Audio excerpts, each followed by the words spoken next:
One morning, Henry was feeling very sorry for himself. Sometimes he could pull trains, but sometimes he felt not too strange at all. I suffer dreadfully and no one cares.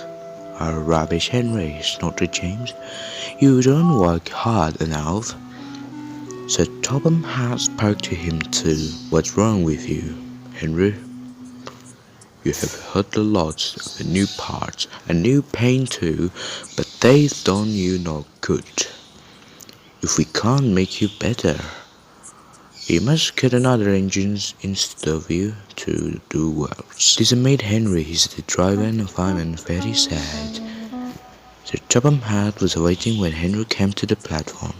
He had taken off his hat and coat and put overalls. Henry managed to start, but his fireman was not satisfied. "Henry is the best steamer," he said to Sir Topham Hatt. "I built up his fire, but it doesn't give enough heat." Poor Henry tried very hard, but it was no good. He didn't have enough steam and came to stop outside Edward Station. "Oh dear," thought Henry, "I shall have to go away. Oh dear, oh dear." All he could do is to go slowly onto the siding, and Edward took charge of the train. Sir Topham Hatt and the fireman went on to discussing Henry's trouble. "What do you think is wrong, fireman?" asked the Fat Controller. "Excuse me, sir," he answered, "but the fact is the coal is wrong. We've had a poor lot lately, and the day is worse. The other engines can manage. They have a big firebox. Henry's is small and can't make a hit with the Wells coal. He'd a bit different engine." "It's expensive," said the Fat Controller, "but Henry must have a very change. James shall go and fetch them." When the Wells coal came, Henry's driver and the fireman were excited.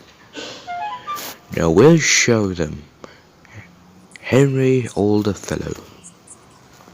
She carefully made his fire, putting a large lump of a coal like a wall around the outside.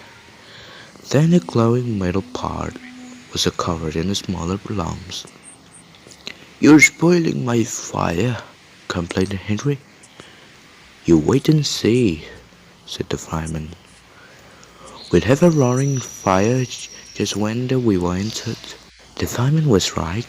When Henry reached the platform, the water was boiling nicely, and he had to let off steam. "How are you, Henry? "Pip, pip, pip. I feel fine." "Have you a good fire, driver?" "Never better, sir. And plenty of steam." "No record breaking," warned his Sir Topham Hatt.